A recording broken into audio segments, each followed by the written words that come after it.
नमस्ते दोस्तों, आइए आज हम एक कहानी सुनते हैं जिसका नाम है फेयरवेल यानी कि विदाई। अगर मेरी यह कहानी आप सबको पसंद आए तो ज़रूर मेरे चैनल को लाइक तथा सब्सक्राइब करिए। आज गिरीश प्रसाद के रिटायरमेंट का दिन है। ऑफिस की तरफ से आज उन्हें फेयरवेल दिया जाएगा और अगले ही दिन से उसकी सारी व्यस्तता खत्म हो जाएगी। सारा दिन फ़ोन की घंटी बजते रहना, न ऑफिस में फुर्सत और न ही घर में भी फ़ोन में इंस्ट्रक्शन देना, किसी तरह फटाफट अपना भोजन समाप्त करना तथा देर रात ऑफिस से लौटना, यही तो गिरीश प्रसाद की दिनचर्या थी।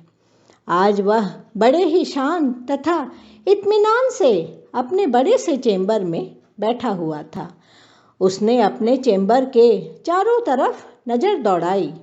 इसके पहले तो वह अपने चेंबर को इतनी बारीकियों से कभी देखा तक नहीं था।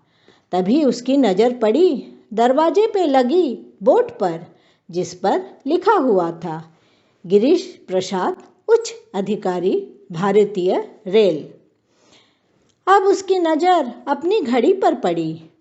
अरे 4 बजने वाले हैं, अब कुछ ही देर में मेरा फेयरवेल शुरू हो जाएगा और मुझे तो फेयरवेल स्पीच भी देना है। गिरीश प्रसाद का फेयरवेल शुरू हुआ। पूरा हॉल रेलवे के उच्च पदस्थ अफसर, सहयोगी तथा कर्मचारियों से भरा हुआ था। गिरीश को एक अजीब से सुकून का अनुभव हुआ। उसके हाथ गुलदस्तों से भरे हुए थे, गले में फूलों की मालाएं थी। टेबल पर रखे अनगिनत गुलदस्ते और मालाएं उसकी बेहद लोकप्रियता को दर्शा रही थी। सब अपने अपने हिसाब से गिरीश के बारे कह रहे थे, लेकिन सबका एक ही कहना था, हमारा रेलवे डिपार्टमेंट गिरीश जैसे ऑफिसर को सलाम करता है, जिसने अपनी सारी जिंदगी एक नेक तथा ईमानदार ऑफिसर के रूप में अपनी जिंदगी व्यतीत की। अब गिरीश प्रसाद अपने फेयरवेल भाषण में कह रहे थे। बहुत साल पहले की बात है। अचानक मेरे ससुराल से खबर आई, ससुर जी सीरियस हैं। मैं तुरंत अपनी पत्नी तथा अपने 2 महीने के बेटे को लेकर चल पड़ा। स्टेशन पहुंचते ही मेरी मुलाकात मेरे एक दोस्त से हो गई। मेरा ससुराल मेरे घर से करीबन 4 घंटे का सफ़र था ट्रेन से। चूँकि रात के 11 बज रहे थे, मैंने जाकर टिकट ली, लेकिन रिजर्वेशन नहीं था। छोटे बच्चे को लेकर सफ़र करना था, इसीलिए मैंने जाकर मे आई हेल्प यू काउंटर में गया।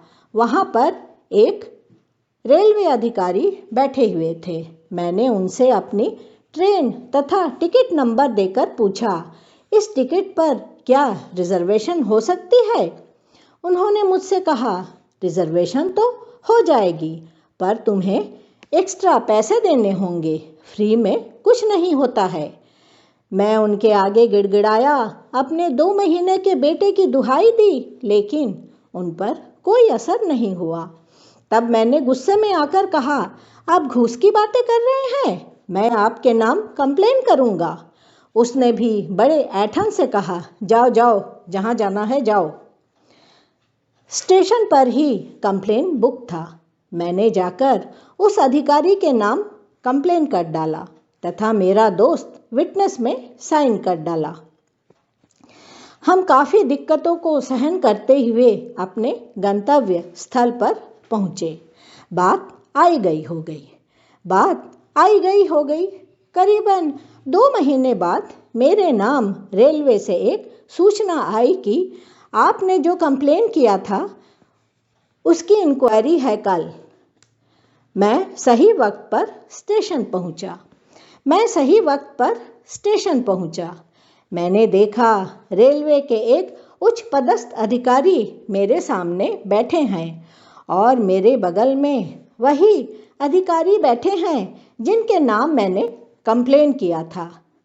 अब वो मेरा हाथ पकड़कर मुझसे अनुरोध कर रहे थे मैं अपना कंप्लेन वापस ले लूं। हाँ, और एक बात, जब मैं स्टेशन में प्रवेश कर रहा था तभी 2-4 अज्ञात व्यक्ति ने आकर मुझे धमकाया और मुझे अपना कंप्लेन वापस लेने के लिए कहा। मैं आश्चर्यचकित था तथा मैं उन लोगों को पहचानता तक नहीं था। खैर, इंक्वायरी शुरू हुई। उस उच्च पदस्थ अफसर ने मुझसे कहा, इंक्वायरी के पहले मैं तुमसे 2-4 बातें करना चाहता हूँ। देखो, अभी तुम नौजवान हो, दुनियादारी का तजुर्बा तुम में बहुत कम है। ये अधिकारी बाल बच्चे वाले हैं। तुम्हारे एक बयान से हो सकता है इनकी नौकरी चली जाए। जरा सोचो इनके बच्चों के बारे। तुम अगर एक बार इन्हें माफ़ कर दो, इन्हें सुधरने का मौका दो, तुम एक बार अगर इन्हें माफ़ कर दो, इन्हें सुधरने का मौका दो, तो हो सकता है ये अपनी आदत बदल दें। उस अधिकारी ने मुझसे बहुत अच्छी तरह मुझे समझाया। उसके बाद उसने कहा, आगे तुम्हारी मर्जी। मैं दुविधा में पड़ गया। मैंने अपने आप से प्रश्न किया, घूस लेना क्या ये एक आदत है या मजबूरी? घूस लेना क्या ये एक आदत है या मजबूरी? अगर मजबूरी है तो कौन सी मजबूरी है? मैं क्षण भर तो अपने विचारों से लड़ता रहा, लेकिन उस छोटे छोटे बच्चों का ख्याल आते ही मैंने अपना कंप्लेन विथड्रॉ कर डाला तथा उस अधिकारी के ऊपर से भी इंक्वायरी हट गई। लेकिन मैं हार नहीं माना।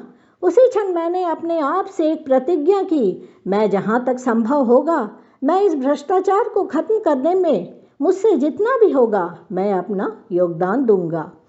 तब मैं एक दूसरी कंपनी में काम करता था। मैं रेलवे की परीक्षा देकर इस डिपार्टमेंट में आया। मैं अपने सहयोगियों से बातें करता, उन्हें ईमानदार होने के प्रति प्रेरित करता। हर साल एक ईमानदार कर्मचारी के बच्चे की निःशुल्क पढ़ाई की जिम्मेदारी हमारा डिपार्टमेंट लेता, जिससे कि हर कर्मचारी में ईमानदार होने की प्रेरणा जगे, वे भ्रष्टाचार, घूस लेने की आदत छोड़ दें। श्रीमान गिरीश जी आगे कह रहे थे, मैं भले ही इस कंपनी से रिटायर हो रहा हूँ, लेकिन मेरी लड़ाई जारी रहेगी। मैं अपने इरादों तथा अपने मकसदों से रिटायर नहीं हो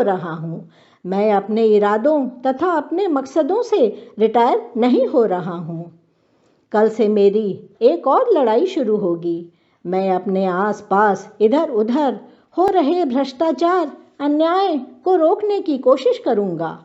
सब मंत्रमुग्ध होकर गिरीश प्रसाद की बातें सुन रहे थे। अब क्रमशः गिरीश प्रसाद की आवाज़ें धीमी होती जा रही थी और सिर्फ तालियों की गड़गड़ाहटें ही सुनाई दे रही थी।